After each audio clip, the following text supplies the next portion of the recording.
Hello guys, and welcome back to my channel. My name is Dennis. For Moto Louis Photography, this is a creator's journey. And this creator's journey, I've been doing this for 2 or 3 years already. And I've done hikes, I've taken photos, I've done some landscape photography. I've ruined some landscape photography. I've done some very nice shots in landscape photography. It's been a roller coaster, just up and down, learning how to edit landscape. Is not the same as editing a portrait or a human picture.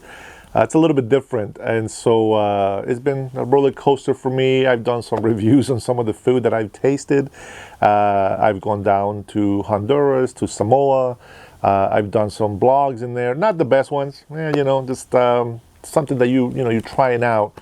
And the purpose of this channel again is a creator's journey, which means that as I live life, I am learning new things, and I am, shooting, practicing, I am sharing and doing all this stuff on there because I find it interesting for myself. Now, if somebody out there finds it interesting, that's great.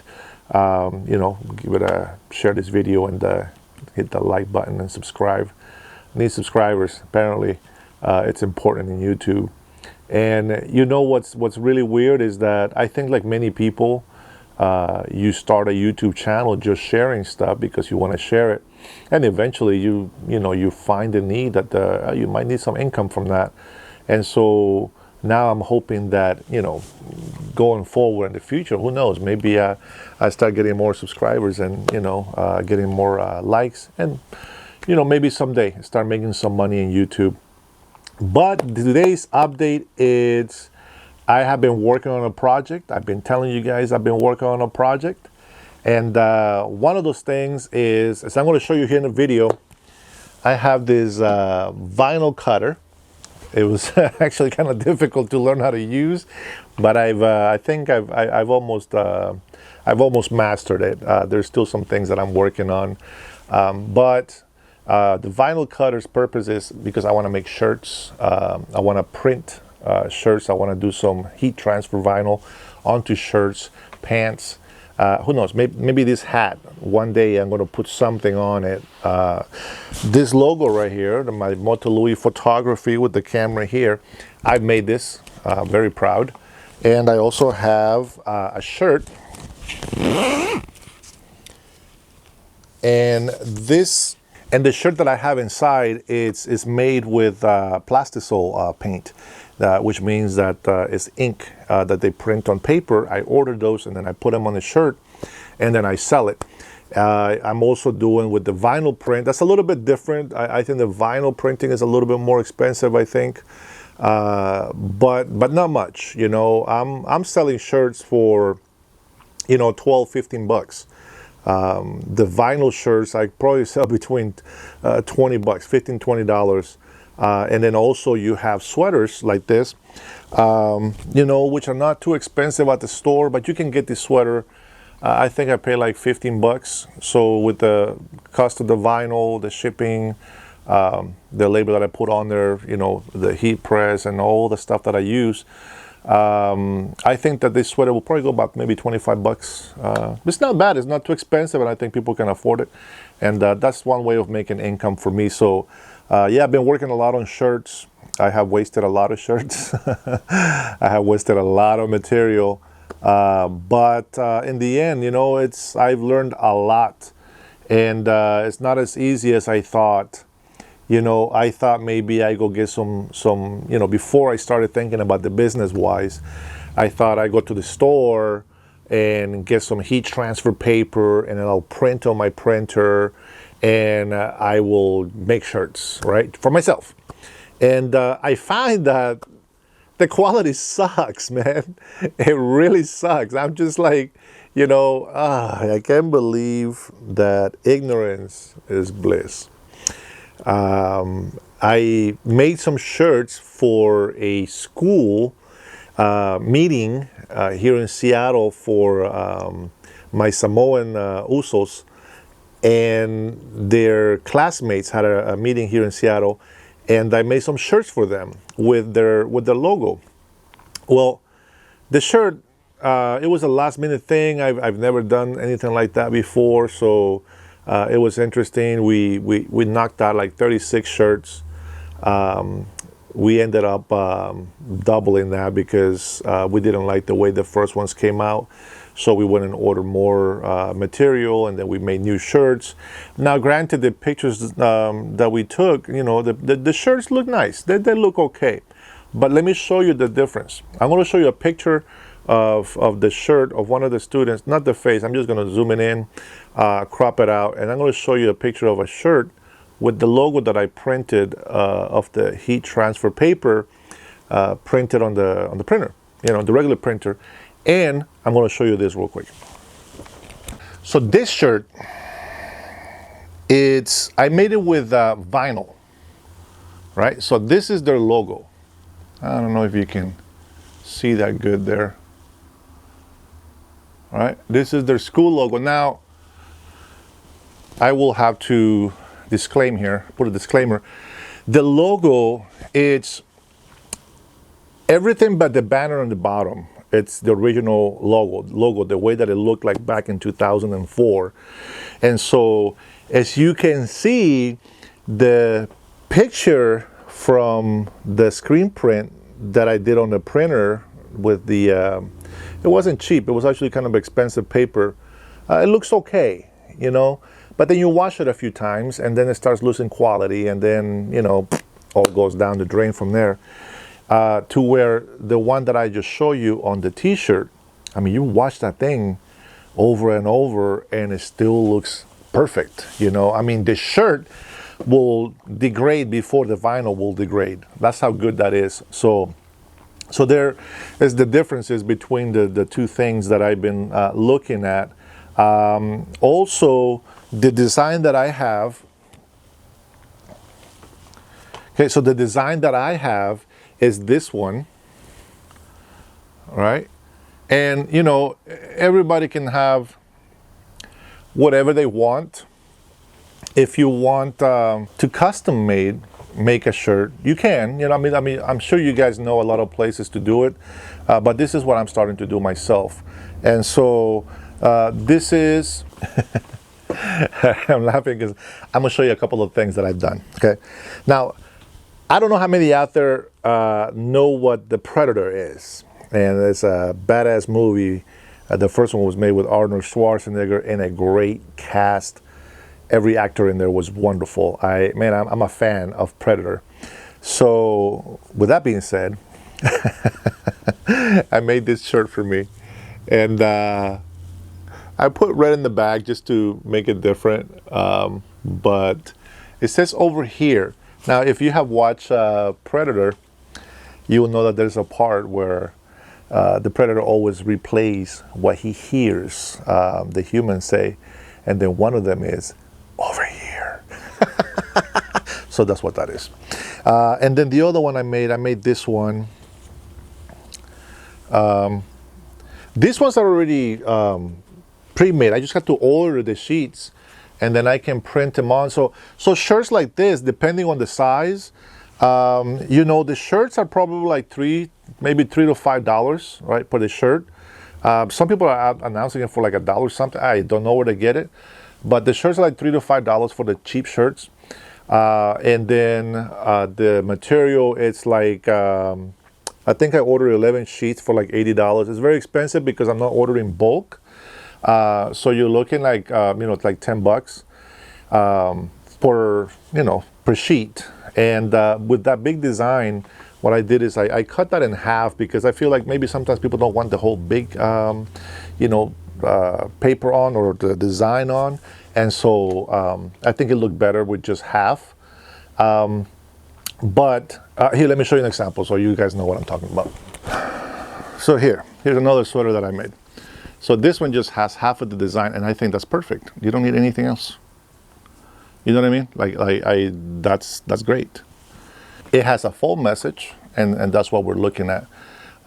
So that is one of the things that I've been working on. That's the project, guys. I've been putting 16-hour shifts, learning how to do this thing. And I'm also working on a, I don't want to say if it's a documentary, but I've been pondering the idea of making a story about myself.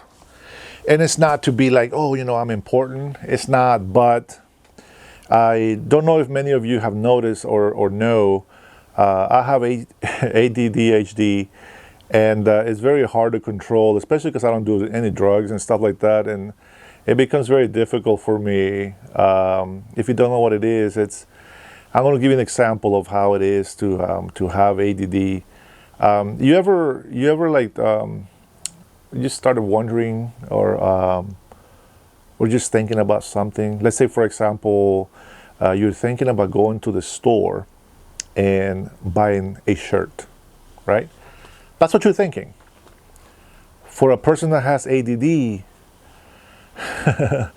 I think I have to go to the store, get a shirt, gotta grab my keys, get in the car. Is the last bill been paid?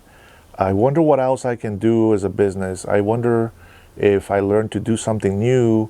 And then I'm telling you, there's 1,000 thoughts processed per second. And sometimes it can be overwhelming. And one of the things that I love about photography is that it takes some of that away from me. And because of the lockdown BS that we did, it really like stopped me like completely, and it sucks. And it's really hard. I know that there is a lot of cases with people committing suicide and depression, and things like that. And believe me, for somebody that has ADD, ADHD, it's very easy to get into it. You just don't know when you fall into it. What I have learned is that because I have it, I'm very conscious of it. And so when I start feeling down, I need to, go do something. And so because my photography business has slowed down, I have to find other ways to keep myself busy. So I don't want to make it too long right now, but I'm thinking about doing a documentary about myself and what it's like to have ADD, ADHD, and what are the challenges that come with it, because it's something very serious, guys, and you may not think it, but there's many people that are dealing with it, and people don't even know. I learned throughout the years, since I was little, to just play things off. You laugh at myself, and I mean, I've always been kind of, like on the bigger side, the average bigger side. And so I was always able to defend myself. I've done martial arts, boxing and things like that, and it helps. So I wasn't really bullied too much, but I was made fun of. And, rightfully, I think that it's okay to make fun of each other sometimes. But I've had many great friendships as well throughout my life. Anyways, back to the update. Obviously, I'm doing the heat transfer vinyl, and then I have a couple of clips I think that I'm going to show you here. The vinyl cutter, and then here's the heat press, and then here's some of the weeding that I'm doing on some of the vinyl work. Now these are pieces that I cut out because I don't need the whole sheet.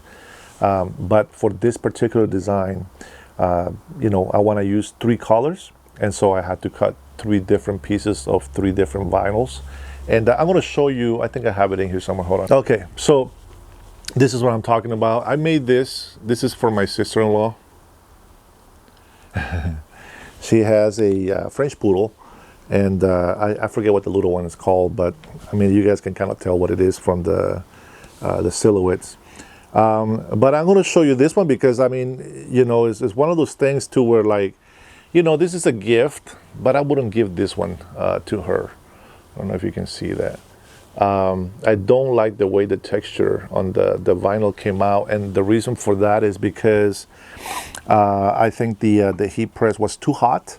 It was perfect for the red one, but it was too hot for the yellow one, and so that's one of the things that you learn, when you're doing different styles and work. But I perfected that, and I put a second one in the back, and that one looks perfect. So, and you notice that as I do my designs, I tend to change a little bit of some things, like the name laying, right? I actually have added more hearts to it. Hopefully she likes it. I think it looks great. And the reason why I do that is because I think it adds more color to the shirt. She wants a black shirt, which she ordered herself. And then I'm going to put the design on it. And you can see my face lights up, right, when I'm talking about things. I just realized that when I was telling you about my story about that, what it is like to have ADD, I kind of go down a little bit. And so I got to be mindful of that. I don't want to be like just down all the time. But I get excited about doing little projects like this. So guys, this is what I've been doing. This is the update. I've actually worked on some on my sweatpants. Put some letters on. Maybe a little bit too big, but you know, I'm working on it. I think everybody tells me that it's a perfect size. It's pretty good, and I don't know. Sometimes I feel that maybe it's too big, but you know, that's one of the things I have to work on. I want to thank my brother for recommending me with this company that he works for. They have made an order of shirts that they want for their employees, and so I'm going to put their logo made with vinyl on their company shirts, and it's a good start. I posted a video, or not video, I made a post on Facebook. Our goal for this month is to sell 125 shirts for the month of October, and hopefully it'll go up from there. But the reason for that goal is because, not because we want to make all that money for ourselves. Oh yeah, money.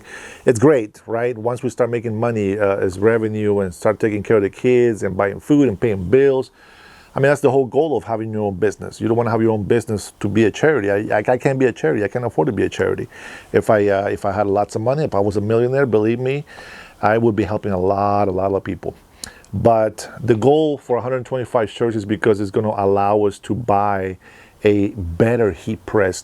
Now, even though the one that you see on the video is very good, it's a 15 by 15, and I can go up to above 400 degrees in temperature. And it's actually pretty accurate. I've tested it with different things, and it is pretty accurate. So I'm not disappointed with it, but I want to get more professional or better equipment.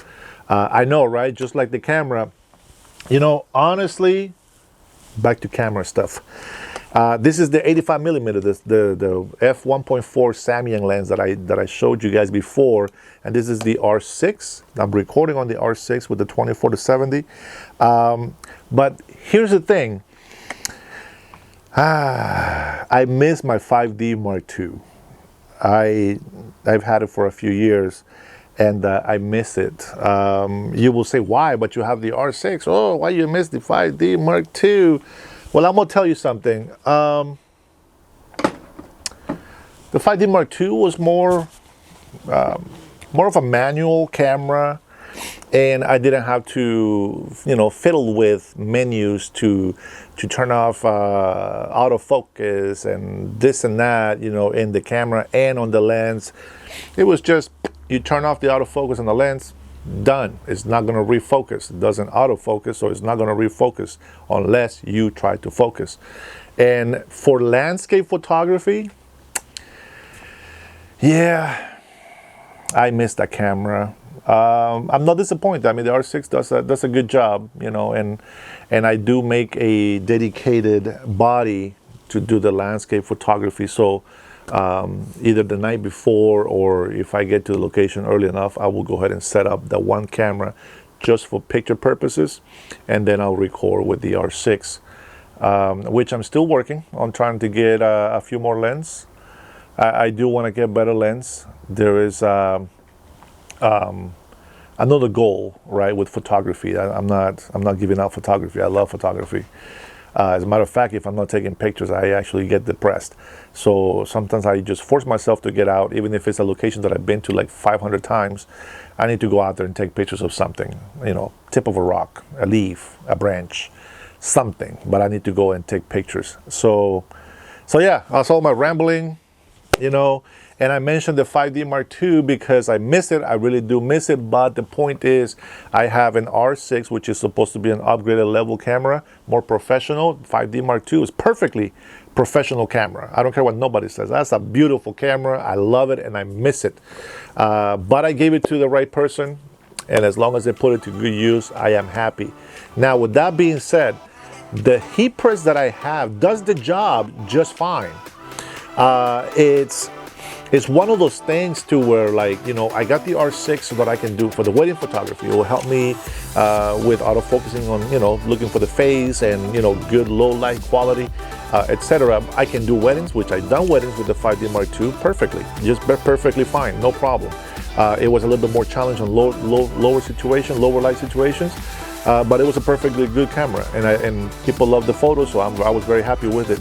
But here's the thing, this heat press is great, it works the way it's supposed to, but for certain things I need a longer plate, and unfortunately I can't get a plate for this machine. It has to be a new machine, and so I'm trying to get, this is a 15 by 15, I am trying to get a 16 by 20, and it's also going to have a feature of it will tell me how much pressure the machine has exactly, and that's the only thing that's going to be different, and it's going to be more professional for me to use, easier to use, and better quality, hopefully more accurate settings for everything that we're doing. So yeah, that's all I got for today, guys. If you guys have been watching, thank you so much for watching.